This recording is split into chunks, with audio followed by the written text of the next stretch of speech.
Baik, Ibu, keluhan utama Ibu datang ke sini apa ya, Bu ya? Saya akan melakukan anamnesa singkat tentang keluhan utama pasien, kondisi pasien saat ini, dan riwayat penyakit sebelumnya.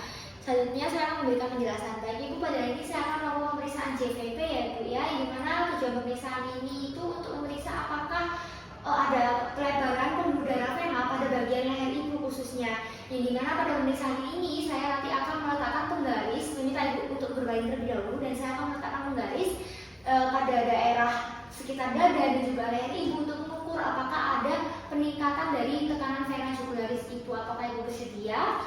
Baik, karena Ibu bersedia, maka saya akan mempersiapkan alat dan bahannya terlebih dahulu dan mendekatkan peralatan di dekat pasien, yaitu di dekat tempat tidur pasien supaya mudah dijangkau. Selanjutnya saya akan melakukan cuci tangan 6 langkah. Saya sudah melakukan cuci tangan 6 langkah. Selanjutnya saya akan berdiri di sebelah kanan pasien dan mohon Ibu bisa berbaring ya Bu ya di bed pemeriksaan. Mohon bisa santai saja, dimana saya akan memposisikan pasien kepala sedikit terangkat dengan bantal dan juga otot sternocleidomastoideusnya harus dalam keadaan rileks. Dan juga bila pasien itu memakai pakaian yang ketat atau sempit, saya akan meminta pasien untuk melepaskan kancing daerah atas. Selanjutnya saya akan menaikkan ujung tempat tidur pasien setinggi 45 derajat untuk menyesuaikan supaya pulsasi vena jugularis itu tampak jelas. Permisi Bu, saya akan naikkan bed pemeriksaan terlebih dahulu ya. Baik, sudah cukup. Selanjutnya saya akan mengarahkan permisi ya Bu ya untuk lampunya. Apakah silau Bu? Baik, untuk yang pertama saya akan meminta pasien untuk mengiringkan kepala. Permisi Ibu, bisa mengiringkan kepala ke arah kiri. Baik, seperti itu. Selanjutnya saya juga sudah menggunakan lampu senter dari arah miring untuk melihat bayangan atau shadow dari vena jugularis. Dan selanjutnya saya akan melakukan identifikasi pada pulsasi vena jugularis interna. Ibu ya, saya melakukan inspeksi lebih dahulu, saya lihat. Baik, yang dimana pada pemeriksaan saya tidak menemukan adanya pulsasi dari vena jugularis interna. Bila tidak dapat menemukan pulsasi vena jugularis interna, maka saya akan mencari pulsasi vena jugularis eksterna. Baik, untuk pulsasi vena jugularis interna vena jugularis eksterna pada pasien juga ditemukan, maka pasien dalam batas normal. Selanjutnya saya akan menentukan titik tertinggi di mana pulsasi vena jugularis interna atau eksterna itu dapat dilihat. Bila memang pasien ada yang peningkatan JVP. Baik, selanjutnya karena pasien tidak ditemukan maka pasien dalam batas normal. Selanjutnya saya akan menggunakan penggaris yang dimana memakai sudut sternum atau manubrium sebagai tempat untuk mengukur tinggi pulsasi vena. Titik ini kurang lebih berada 4-5 cm di atas pusat dari atrium kanan. Yang dimana penggaris pertama, yaitu penggaris 1, saya akan meletakkannya secara tegak atau vertikal, di mana salah satu ujungnya itu menempel pada manubrium. Kurang lebih di sudut sternum seperti ini. Permisi ya Ibu ya. Baik, kurang lebih seperti ini. Selanjutnya untuk penggaris kedua, saya akan meletakkannya mendatar atau horizontal, di mana ujung yang satunya itu tepat berada di titik tertinggi pulsasi vena, sementara ujung lainnya itu ditempelkan pada penggaris ke-1. Permisi ya Ibu ya, saya mulai pengukurannya.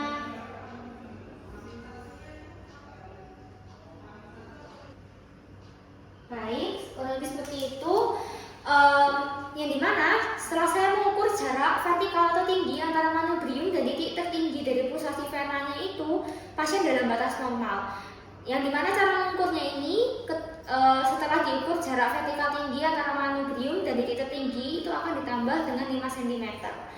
Baik Ibu, untuk pemeriksaannya sudah selesai Ibu. Saya kembalikan lagi, Ibu mohon bisa duduk kembali. Baik, selanjutnya saya akan mencatat dan juga melaporkan hasil. Baik, Ibu, pada pemeriksaan hari ini Ibu masih dalam batas normal ya Ibu ya, karena tidak ada peningkatan vena jugularis interna pada bagian leher Ibu. Apakah ada pertanyaan Ibu? Bisa dipahami? Baik, karena tidak dipahami saya akhiri terlebih dahulu ya Bu ya. Terima kasih. Selanjutnya saya akan membersihkan dan juga menyimpan alat yang digunakan dan melakukan cuci tangan 6 langkah. Baik, selamat pagi Ibu, perkenalkan nama saya Dr. Sananya Chandra, hari ke-12. Apa benar Ibu Alicia?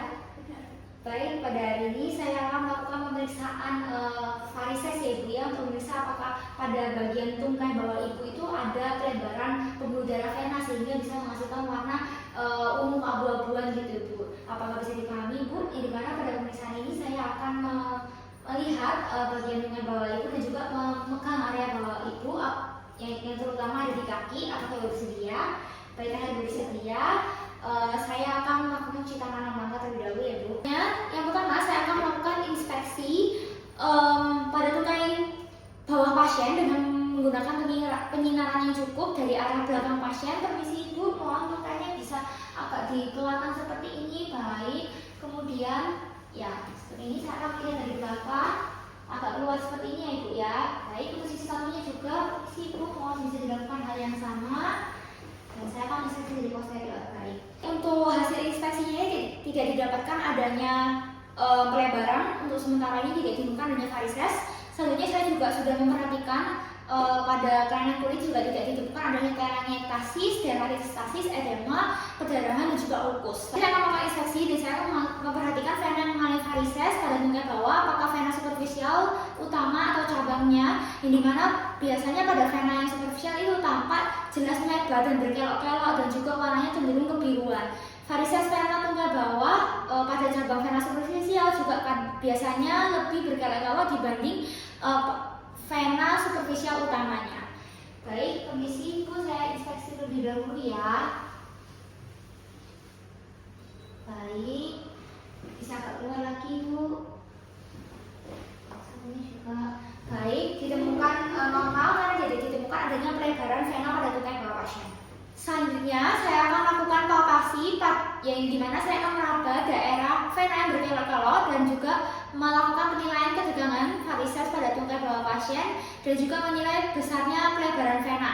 Dan saya juga akan memeriksa apakah ada pulsasi pada vena dan juga arteri atau ada kelainan obstruksi atau kelainan lainnya. Permisi Ibu.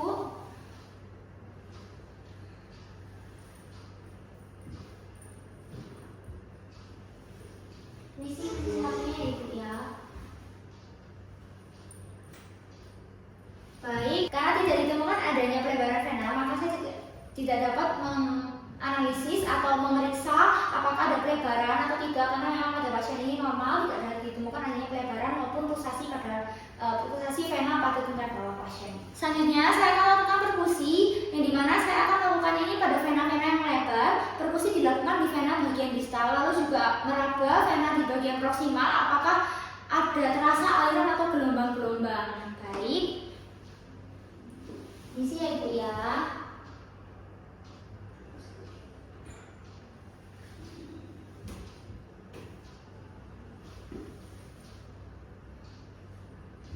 Baik, karena pasien juga tidak ditemukan adanya pelebaran pada venanya, maka perkusinya juga dalam batas normal dan juga vena-vena bagian proksimal maupun distalnya juga dalam batas normal. Baik, selanjutnya saya akan melakukan tes Trendelenburg, yang dimana saya akan meminta pasien untuk berbaring dan juga mengelevasi tungkainya lebih dari 30 derajat selama 1 menit untuk bisa mengosongkan vena. Baik, Ibu bisa diangkat satu kakinya Ibu 30 derajat. Baik, ditunggu selama 1 menit ya Ibu ya. Baik, setelah 1 menit saya akan melakukan okklusi pada vena savena magna pada bagian paha atas pasien dengan kompresi manual dengan menggunakan tourniquet. Dan juga pastikan bahwa tekanannya ini cukup kuat untuk mengokklusi vena yang ada. Baik, kurang lebih seperti ini. Selanjutnya saya akan meminta pasien untuk berdiri dengan tetap mengokklusi vena. Permisi Ibu bisa berdiri ya Bu ya. Yang ini biarkan tetap terpasang di situ. Baik, saya akan mengamati dan juga itu waktu pengisian vena pada tungkai, yang dimana normalnya itu vena superficial terisi dari bawah atau distal itu memakan waktu sekitar 35 detik. Baik, pada pasien ini normal karena waktunya itu sekitar 34 detik, maka pasien dalam batas normal. Selanjutnya setelah pasien berdiri selama 35 detik, saya akan melepaskan kompresi tourniquetnya. Dan selanjutnya saya akan juga mengamati pengisian dari vena. Baik, dari hasil pelepasan tourniquet, pasien ini normal karena tidak ada peningkatan kecepatan pengisian vena. Dan setelah itu saya juga melakukannya pada sisi kontralateral. Baik, dari hasilnya yang tadi secara kesimpulan, yang dimana pasien ini normal, tidak didapatkan adanya okklusi vena, maka hasil tesnya itu negatif. Karena pelepasan tourniquet tidak meningkatkan kecepatan pengisian vena, dan bila memang didapatkan tesnya positif, itu bisa terjadi peningkatan kecepatan pengisian vena ketika tourniquet dilepas. Baik, selanjutnya akan dilakukan pemeriksaan manuver per test, yang dimana saya akan meminta pasien dulu berdiri beberapa saat, lalu akan dipasang ikatan elastik atau tourniquet di bawah lutut untuk membentuk vena superficial. Baik Ibu, mohon bisa berdiri untuk beberapa saat ya Ibu ya. Baik, selanjutnya saya akan pasang tourniquetnya di bawah lutut setelah pasien berdiri beberapa saat.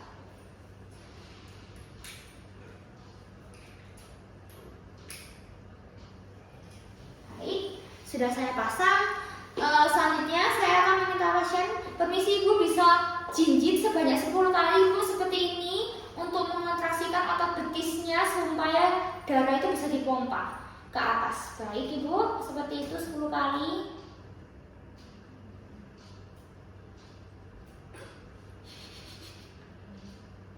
Baik, pemeriksaan ini juga akan dilakukan pada sisi kontralateral juga. Permisi Ibu, saya pindahkan juga ya Ibu ya.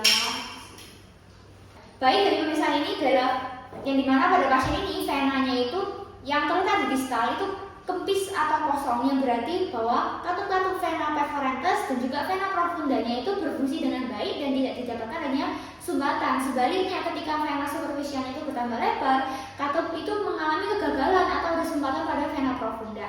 Selanjutnya saya akan melakukan pemeriksaan human sign, yang dimana saya akan meminta pasien untuk terlentang. Permisi Ibu, bisa kembali berbaring terlentang ya Ibu ya.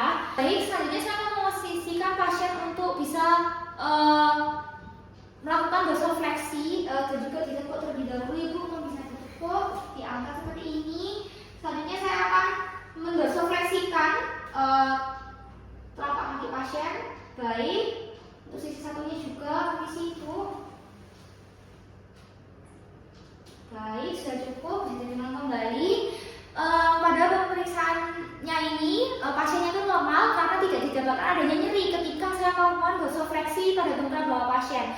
Jika nyeri itu maka tanda positif human test, yang dimana pasien ini ketika didapatkan nyeri harus diedukasi untuk bisa melakukan mobilisasi dini agar sirkulasinya menjadi lancar. Baik Ibu, bisa duduk kembali. Untuk hasil pemeriksaannya Ibu normal ya Ibu ya. Tidak ditemukan adanya ketidaknormalan pada vena-vena tungkai bawah Ibu. Apakah bisa dipahami Ibu? Apakah ada pertanyaan? Baik, kalau ada pertanyaan saya akhiri terlebih dahulu ya Bu ya. Terima kasih. Saya akan melakukan cuci tangan 6 langkah dan juga mencatat ada rekam medis terkait kondisi pasien.